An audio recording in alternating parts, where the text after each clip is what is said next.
This is Mac OS Ken. Sailing an uncertain sea, a few fewer developer betas than expected, and another Apple News resource signs off. It is Wednesday, the 2nd of October, 2024. I'm Ken Ray, and this is news from Mac OS Ken, brought to you by yours truly and sponsored by 1Password Extended Access Management, your solution for MDM and identity and access management. Learn more at onepassword.com/macOSKen. This show is also supported by people like you, patrons through Patreon. Find out more and add your support at patreon.com/macOSKen. The world sails on a sea of uncertainty, the cargo of which will not be offloaded in many U.S. ports. CNN ran a lengthy piece Tuesday on a massive port strike staged by workers on the eastern half of the U.S. According to that, nearly 50,000 members of the International Longshoremen's Association are on strike against the nation's East and Gulf Coast ports, choking off the flow of many of America's imports and exports in what could become the country's most disruptive work stoppage in decades. The piece says the strike will stop the flow of a wide variety of goods over the docks of almost all cargo ports from Maine to Texas. This includes bananas, European beer, wine and liquors, along with furniture, clothing, household goods, and European autos, as well as parts needed to keep U.S. factories operating and the American workers in those plants on the job, among many other goods. Why bring this up here and now? Because Apple shares were down about $7 Tuesday, having risen about $5.50 the day before. Articles I saw about that specifically tied the drop to a note on iPhone availability from Barclays. But that goes against financial analyst Rob Black's oft-repeated maxim, Wall Street hates uncertainty. And did I mention how much of that there is? The strike at the ports is just one element of uncertainty. A piece from Seeking Alpha says the Dow, the Nasdaq, and the S&P all started October on a down note. Funny enough, that's not tied to iPhone, but to deepening conflict in the Middle East, which is not funny. As the Middle East conflict escalates, said one analyst with whom Seeking Alpha spoke, we should prepare for more volatility over the coming days and weeks. Idiots on the radio are going to tell you to buy gold coins, by the way. Don't.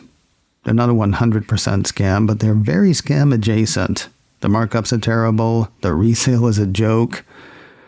I'm not a financial analyst, but seriously, talk to one and they will tell you not to buy gold coins advertised on the radio.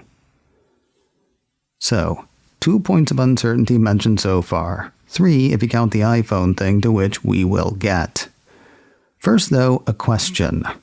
What does Hurricane Helene have to do with the future of modern technology? You might guess the answer would be tied to the Research Triangle, but you would be wrong. In western North Carolina, not far from the Tennessee border, sits the town of Spruce Pine. The website for the News and Observer, based in Raleigh, North Carolina, says the remnants of Helene ripped through Spruce Pine last week, disrupting a quartz facility integral to the global production of solar panels and semiconductor chips. According to the report, the town is home to the purest quartz on the planet. High-purity quartz is essential to making the silicon wafers that get cut into chips. While there are other sources of quartz, the purity many producers demand is only found around the mines of Spruce Pine. The piece quotes the 2023 book Material World, saying, "It is rare, unheard of almost, for a single site to control the global supply of a crucial material. Yet if you want to get high-purity quartz, the kind you need to make those crucibles without which you can't make silicon wafers, it has to come from Spruce Pine." Spruce Pine flooded last week. As of Saturday morning, says the report, the town had been deluged with over 2 feet of rain. While the mines are north of Spruce Pine proper, Area roads, railways, utilities, and homes are said by the paper to be overwhelmed, almost definitely impacting workers' ability to get to the site and the mine's ability to transport materials. Sibelco, which owns the largest quartz mine in the region, suspended operation on the 26th of September.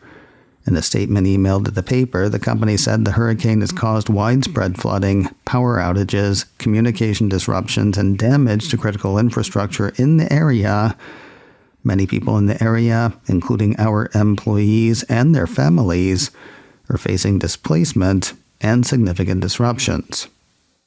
See also the Quartz Company, a newer entrant to quartz mining in the area. It said on Tuesday that it too had stopped operations on the 26th of September, adding, "We have no visibility on when they will restart."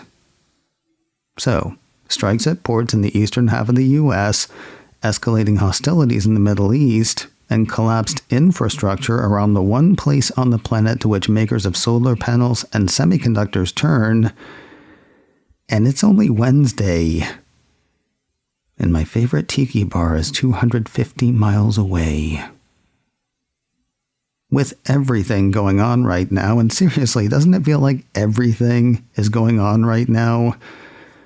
I personally find it hard to believe that a relatively negative note on iPhone from an analyst who's been consistently negative of late was the oh-so-low reason that Apple shares were off $7 and change. But it probably didn't help. The site investing.com wrote up the writing of Barclays analyst Tim Long. The piece has the analyst indicating that Apple may have reduced its iPhone 16 production orders by approximately 3 million units at a key semiconductor component supplier for the December quarter. This suggests weak demand for Apple's latest phones, according to Long. If confirmed, says the site, Long points out that it would mark the earliest build cut in recent history. Sort of supporting his thesis are the shorter wait times for iPhone 16 versus last year's wait times for iPhone 15. Sure, he remembers last year's supply constraints, but this isn't because of that as far as he's concerned. Mr. Long has an underweight rating on Apple shares. His price target on the shares is $187. And my favorite tiki bar is still 250 miles away. More news in a moment, but first a word from today's sponsor, 1Password Extended Access Management. Do the people on your staff always, and I mean always, every time, without exception, do they work on company-owned devices and IT-approved apps? If you said yes, how do you know that for sure? And if you said no, what are you doing to protect your business? Yes or no, your company's data could be sitting on unknown and unmanaged applications and devices. Good news, you can get a clearer look and a firmer handle with 1Password Extended Access Management. It puts unmanaged devices, unknown applications, and rogue IDs that your employees might be using under your control, making sure every user credential is strong and protected, every device is known and healthy, and every app is visible. 1Password Extended Access Management solves the problems traditional identity and access management and mobile device management miss. It's security for the way people work today. It's available now to companies with Okta and Microsoft Entra and in beta for Google Workspace customers. Check it out at the number 1password.com/macOSKen. That is the number 1password.com/macOSKen. Apple was busy in the garden on Tuesday.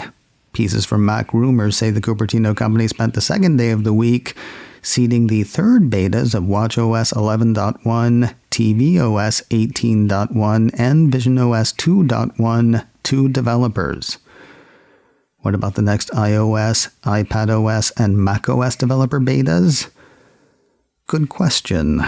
they were nowhere to be seen on Tuesday.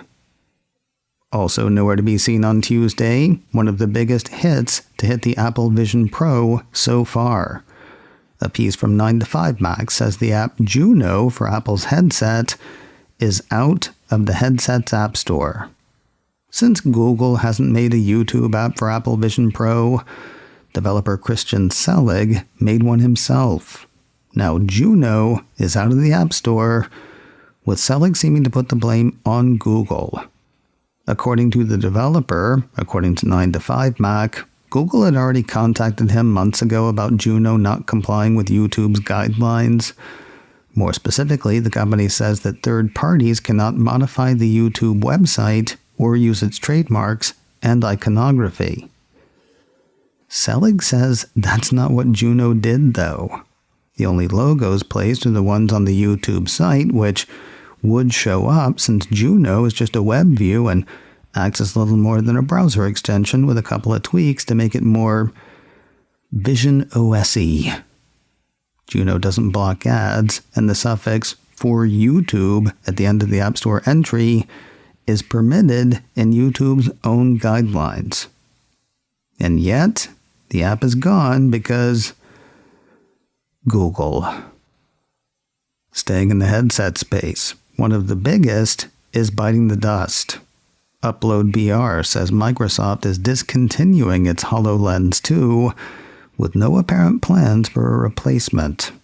Mr. Softy plans to sell through the stock it has on hand.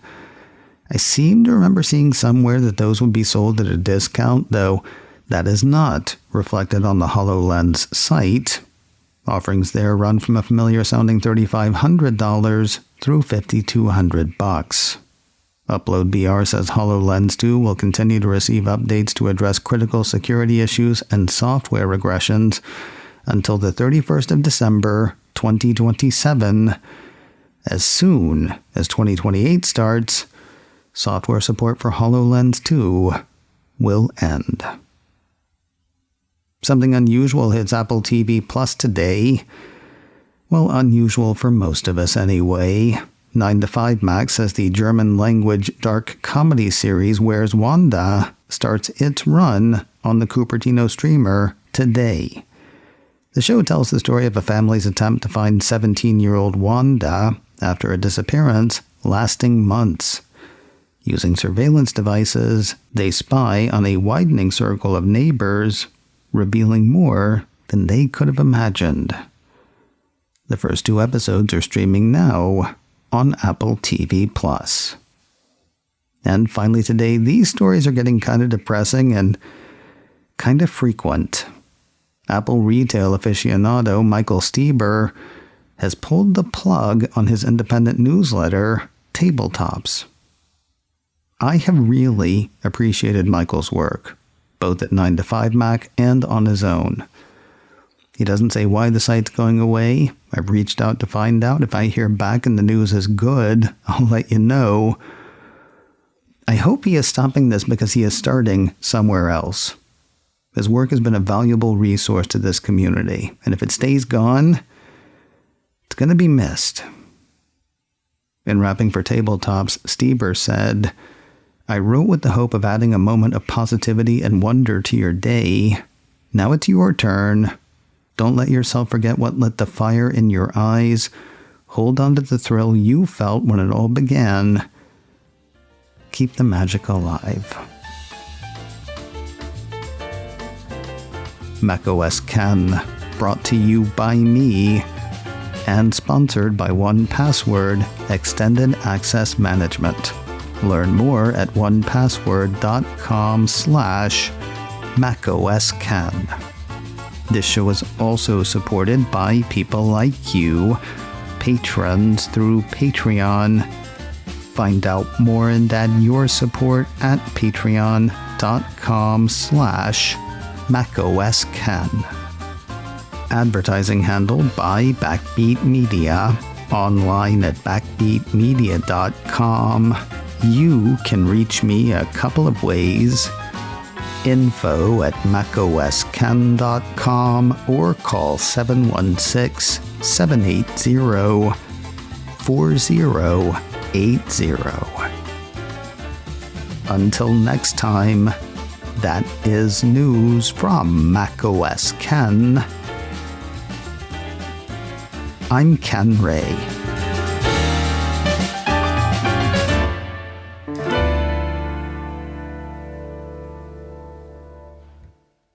Ciao.